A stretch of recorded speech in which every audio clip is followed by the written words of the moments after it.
The Prophet ﷺ has been chosen for us as our model, as an expo of how Allah wants us to behave with people, with our families, to carry and conduct ourselves. Allah has given us this model to show us what we need to do to be part of this exclusive club. And we are meant to copy his examples. His example is in his character and his actions. We need to constantly ask ourselves, what is it in my character and my actions that makes me a true Muslim? So as important as reciting the Quran is, as important as understanding the meaning of the message is, what is critical is having the willpower to translate it into our actions. That is when we become true Muslims, and that is the real struggle that we are all facing. The Prophet ﷺ lived an exemplary life with his wives and with his family. Yet we do not fulfill our basic obligations to our spouse and our children. The divorce rate in the Muslim community is at an all-time high, yet we call ourselves Muslims. We don't fear Shaitan. He whispers to us. He tells us to lie, gossip, steal, cheat, and we listen to him and we cooperate. Yet we fear his errand boys, the jinns, and give them power over us. We actually fear them and give them room to take over. We give them more power than the creator of all the jinns themselves, Iblis. We visit bokas and malams and attribute trials and misfortunes that befall us to things other than Allah's trials.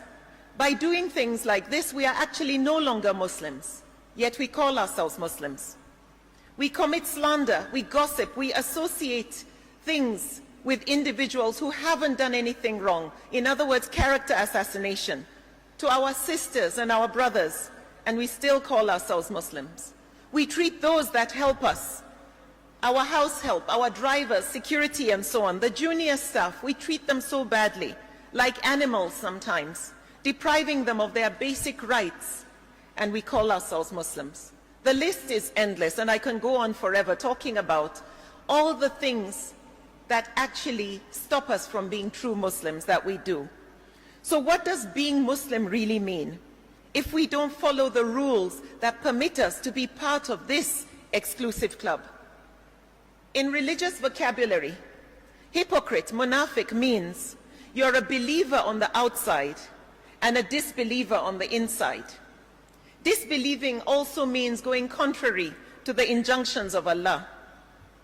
Yet we hold on tight to the labels that help us identify ourselves as Muslims. The external, the outer symbols, that the moment I see somebody I can say, that's a Muslim. And we have these false airs of modesty that we go around with, and we love to sport that sunnah look. Sadly, we do all these bad things, wearing the Muslim look, only feeding the stereotype, because people can only judge based on what they see. The actions of a few Muslims have affected even us sitting in this room today. It has changed the Muslim world, and it's the actions of a few Muslims. So being Muslim is beyond just the looks. It's a mind thing, it's a heart thing, and it's a soul thing. Islam is about submitting to the will of Allah, not to the will of man. It's not about our judgments of each other that matters ultimately, what people think of us. Sometimes we take our time to look in the mirror, to dress up, because we don't want people to judge us wrongly. So we should stop trying to impress or fool people with the outer looks. We don't say, to humans we belong, and to humans will be our return. So that external, that Muslim look doesn't impress Allah. If it doesn't translate into being a better person, at the end of the day, it is the character that matters most to Allah. It's all about our ultimate return to Him. The greatest jihad we are fighting today is not struggling to practice our religion freely. It's actually a struggle of our own Muslim identity. It is a Muslim identity crisis that we are facing. So what does it mean to be a Muslim?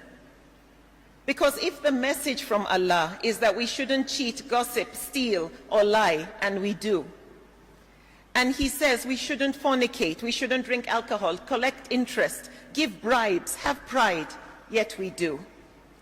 And He tells us to enjoin right and forbid wrong, and some are trying. However, if you look around today, there is so much wrong going on when we could actually do more.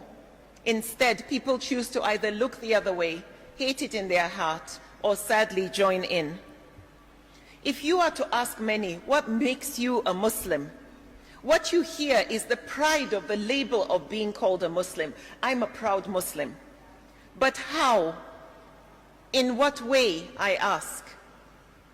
After doing all those things that you're not supposed to do, you are still proud to call yourself Muslim? Muslim is not the name of an identity which some of us treat like a big tribe. For example, I am a Nupe person. I'm Nupe, and I'm a woman. That's an identity. However I behave does not reduce my Nupeness or my identity as a woman. So if I shave my head bald, if I wear trousers today, nobody is suddenly going to start calling me a man. I'm still a woman. If I behave badly, it doesn't reduce my femininity. If I speak French, Yoruba, Igbo, Chinese, it doesn't make me less of a Nupe. However, if I call myself a Muslim, then anything that I do that goes contrary to what Allah wants, that makes me a Muslim, reduces, if I may use this word, my Muslimness. It also affects other Muslims, because if a Muslim behaves badly, immediately people will assume this is how Muslims behave. Let me explain. The word Muslim means submitter. A Muslim is the one who does their best to submit to the will of Allah. If we stop submitting or stop striving to submit to His will or go against it, go against Allah's injunction, then to Allah we are no longer a Muslim. It is like being part, this is how I describe it to myself, it is like being part of this exclusive club that belongs only to Allah. And to be a member of this club, I have to agree to and follow all the rules that permit me to be a part of this club.